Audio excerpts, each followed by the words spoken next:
add this video to help you with your SAC and exam preparations.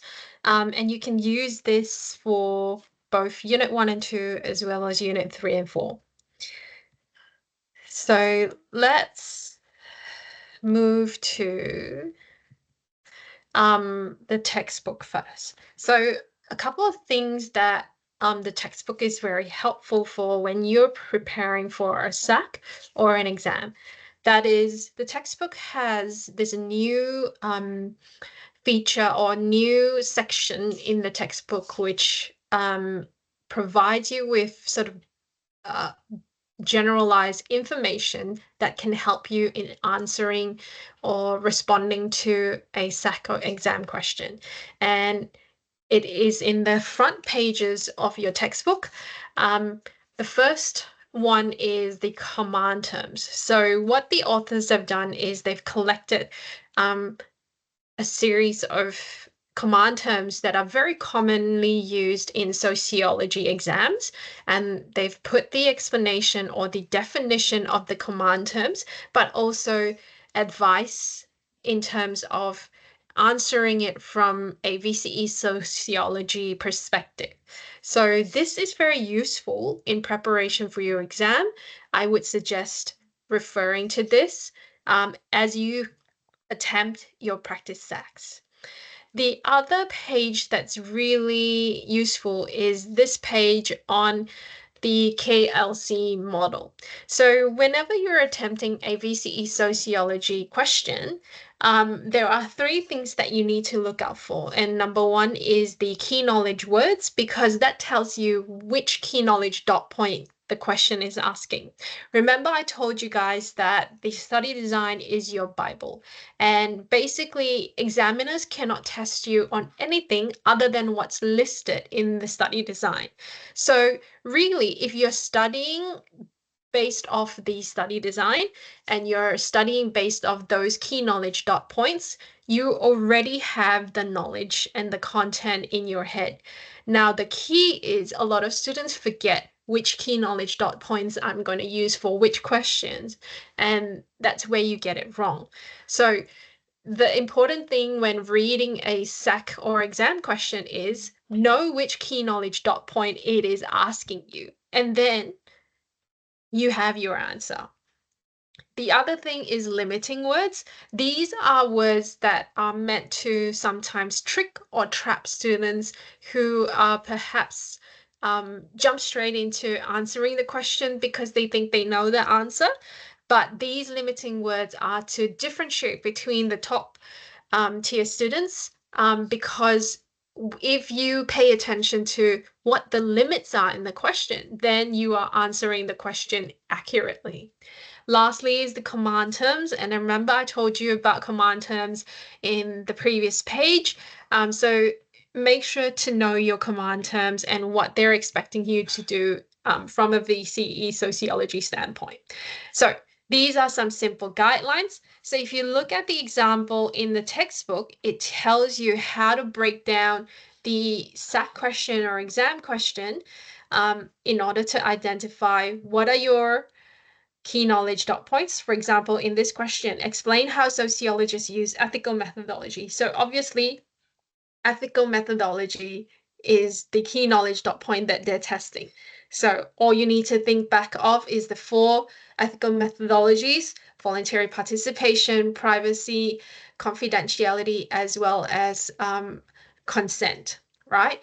And so how you use it is guided by the command term. In this sense, the command term is explain. So basically, you have to explain the four key ethical methodology. And because this limit is 2, instead of 4, you only have to write 2 ethical methodology guidelines, right? So it's really that simple when you're answering the question. So here is an example of a question, and also another tip that I would like to give all students. Number one is obviously referring to the KLC model. So if you look at this question over here, outline 3 different contemporary family compositions. The KLC model tells us that the pink is key knowledge words, and that tells us that they're looking for contemporary family compositions. If you look at the key knowledge dot points in the study design, it is key knowledge dot point number 3. Then the limiting word here is 3. So you only have to give 3. The command word here is outline. And if you look back to the first couple of pages of the textbook, outline is about providing an overview.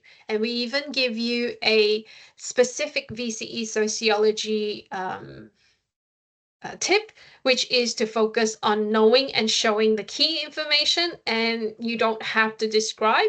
So the information has to be concise. Now, further to that is to look at the mark allocation. Now, because this is 3 marks, I can immediately sort of think about it from an examiner's perspective and say, I've got 3 different things to write about. And the question says, provide 3 different contemporary family compositions. So I have to think of 3 different ones. So here I go.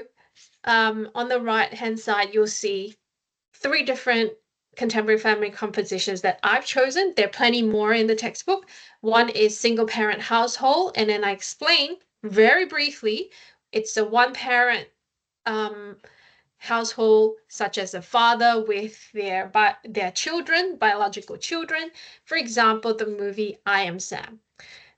Then number 2, the second contemporary family composition I've chosen is blended family, where a father with his own children marries a mother with her own set of children from the previous marriage, and they become one big family.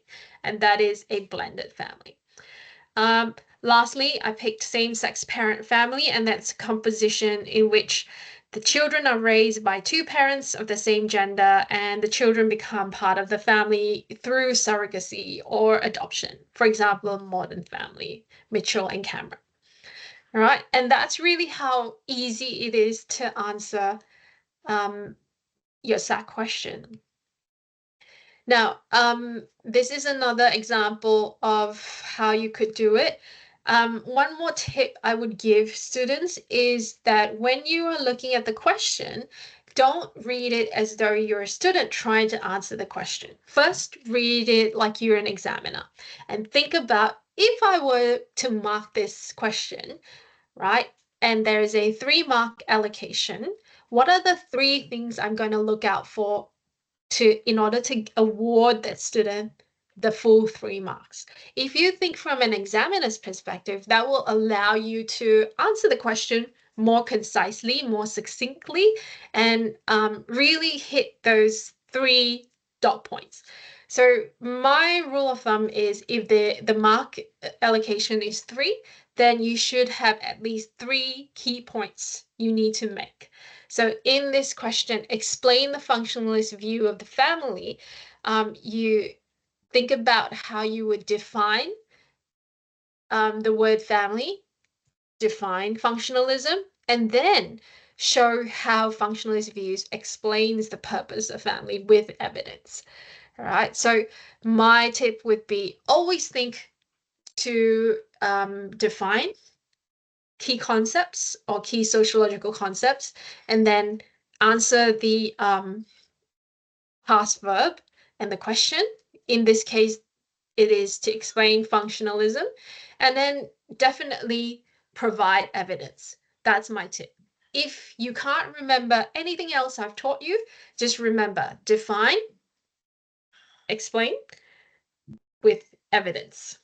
3 things you need to do at this stage. Obviously, as you get to the higher levels, we do a lot more analysis, but for the sake of year 11 SACs and exams, think about these 3 things. Always define the key concepts, explain, and then evidence. And lastly, even if it is a 3-marker, what is good to have is a link. So linking sentence, because you want to link the theory or the concept with the evidence that you've given. All right. So what if there is a representation? Remember, we talked about representation in sociology, we call it representation, but in English, we call it the text. Here in sociology, if they give you representation, the same strategies apply. The only difference is instead of using your own evidence that you've studied, you need to quote an evidence from the representation. So I would think of representations in the SAC or exam as free gifts because you don't have to memorize any statistics, you don't have to memorize any specific examples or evidence, you don't have to memorize a quote from a news article, right? All you need to do is grab the one that's in the representation and then make sure to signpost it with open and close inverted commas or underline it so that the examiner knows that is your evidence from the representation. So that's it for all the short answer questions. Now we move on to extended response questions. Again, the textbook has a really comprehensive guide on how you can write your extended response. In sociology, extended response is a 10-mark question. That's it. There's no other variation. No 6-mark, 7-mark, or 20 marks. No.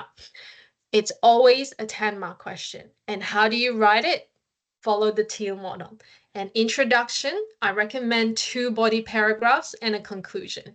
I'd say 2 body paragraphs because you have to think about how much time you have to write all your answers. And I think 2 body paragraphs is enough if you keep it concise and don't waffle too much. So an example of an extended response question would be something like this. Use comparative methodology to explain the differences between the experience of family in Australia and families in another nation. In your answer, refer to one Australian and one non-Australian family you've studied this year. Again, use the KLC model, highlight the key knowledge words, and think about which key knowledge dot point is it asking you. And you should already have information about this. From what I understand, you've been studying about families in China and how that's different to families in Australia. You can always use a different nation if you are much more familiar with a different nation. And so remember I told you about how this unit is, you can always use knowledge from the unit on youth. So even knowledge that you've gained from studying a different family, say you've interviewed someone from Japan or you've interviewed someone from America and you've made comparisons, think back of that research, you can use that as well. So it doesn't have to be China. The other thing is when the word comparative methodology comes about, we always remember that compare is not just about differences, but also similarities. So in here, I would try and put at least an introduction, like I said earlier, maybe a paragraph on similarities and then a bigger paragraph on differences, just because the question says explain the differences a little bit more. So I would do that and then have a conclusion. And in my conclusion, what a lot of examiners are looking out for is your opinion. So this is where you've made all your points, you've supported all your points with evidence. So remember, a 10-mark question will always require you to have multiple sources. Multiple sources means you have to include a quote from someone you've interviewed or a quote from a video you've seen, plus maybe a statistic or a quote from another article. Right? So it has to be a variety of sources, so 2 or more. And like I said at the end, always have an opinion. Always form an opinion and make sure that opinion is related to what you've written before, right? About the similarities and differences. And an opinion could sound like this. It could be Chinese families are getting smaller over the years, which is due to the one-child policy, whereas Australian families are becoming much more um, complex and varied because Australia has legalized same-sex marriage as well as put in a lot of different policies to support single parents and blended families, for example. So, and that's really it. If you have any questions, make sure to email me and um I will try my best to answer all your questions. All the best, good luck in your SAC and your exams.